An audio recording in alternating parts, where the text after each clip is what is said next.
بسم اللہ الرحمن الرحیم۔ اب تک 3-4 گروپس میں یہ سوال کیا جا چکا ہے۔ اس تصویر سے متعلق یہ سوال ہے، اس کے ساتھ میں ایک تحریر بھی شیئر کی جا رہی ہے، تحریر انگریزی میں ہے۔ اس تحریر کے اندر یہ لکھا ہے کہ لوگ اس مسئلے کو پہلی مرتبہ جانیں گے کہ یہ جو تصویر آپ دیکھ رہے ہیں اس میں جو میت کو دکھایا گیا ہے تو میت کا چہرہ بھی کھلا ہوا ہے اور سر بھی کھلا ہوا ہے، اور یہ اس وجہ سے ہے، اس لیے کہ یہ جو صاحب جن کا انتقال ہوا ہے یہ احرام کی حالت میں تھے، اور مسئلہ یہ ہے کہ اگر کسی آدمی کا احرام کی حالت میں انتقال ہو جائے تو اس کے چہرے کو بھی کھلا رکھا جائے گا اور اس کے سر کو بھی کھلا رکھا جائے گا۔ تو یہ اس ساری تحریر کا حاصل ہے اور پکچر کا حاصل ہے۔ اب سوال یہ ہے کہ کیا یہ بات صحیح ہے یا نہیں؟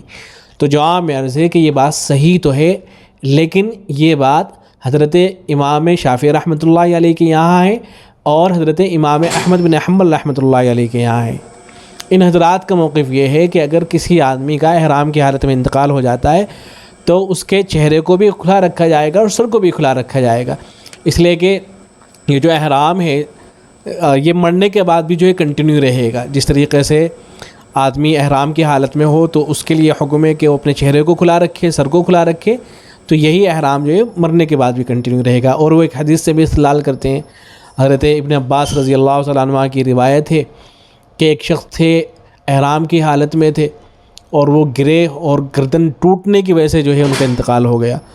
تو جب ان کا انتقال ہوا تو اللہ کے نبی صلی اللہ علیہ وسلم نے یہ فرمایا کہ ان کے چہرے کو اور سر کو جو ہے کھلا رکھا جائے۔ اس طرح سے ایک روایت موجود ہے، تو اس سے وہ استدلال کرتے ہیں۔ اور ہمارے یہاں یعنی احناف کے یہاں اور ایسے ہی حضرت امام مالک رحمہ اللہ، ان کے نزدیک مسئلہ یہ ہے کہ اگر کسی آدمی کا احرام کی حالت میں بھی انتقال ہوتا ہے تو ایسا نہیں ہوگا کہ اس کے چہرے کو کھلا رکھا جائے، اس کے سر کو کھلا رکھا جائے، ایسا نہیں کیا جائے گا، بلکہ اس کے سر کو بھی چھپایا جائے گا اور چہرے کو بھی چھپایا جائے گا۔ جس طریقے سے عام میتیں ہوتی ہیں ان کو کفن دیا جاتا ہے، بالکل اسی طریقے سے احرام کی حالت میں اگر کسی کا انتقال ہوتا ہے تو اس کو بھی اسی طرح سے کفنایا جائے گا۔ اس لیے وہ اس حدیث سے استدلال کرتے ہیں جس میں ہے کہ اللہ کے نبی صلی اللہ علیہ وسلم نے ارشاد فرمایا کہ اذا مات الانسان انقطع عملہ، کہ جب انسان مر جاتا ہے تو اس کے عمل کا سلسلہ منقطع ہو جاتا ہے۔ تو جب انتقال ہو گیا ہے تو اب ایسا نہیں ہوگا کہ احرام جو ہے وہ کنٹینیو رہے، ایسا نہیں ہوگا۔ اس سے استدلال کرتے ہیں۔ اسی طریقے سے موطا امام مالک کے اندر حضرت عبداللہ ابن عمر رضی اللہ تعالیٰ عنہ کا ایک واقعہ موجود ہے، اس سے بھی استدلال کرتے ہیں کہ جب ان کے بیٹے کا انتقال ہوا تھا حضرت عبداللہ ابن عمر رضی اللہ تعالیٰ عنہ کے، وہ احرامی کی حالت میں تھے،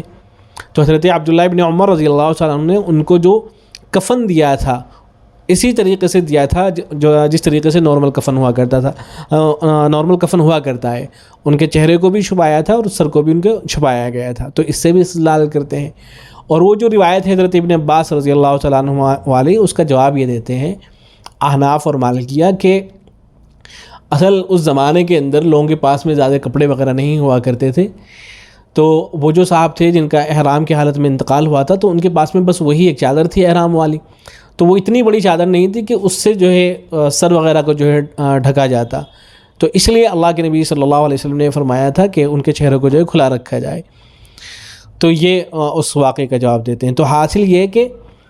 یہ جو مسئلہ ہے چہرے کو کھلا رکھنا اور سر کو کھلا رکھنا، یہ حنابلہ جو سعودی علماء ہیں ان کے یہاں ہے اور امام شافعی رحمۃ اللہ علیہ کے یہاں ہے،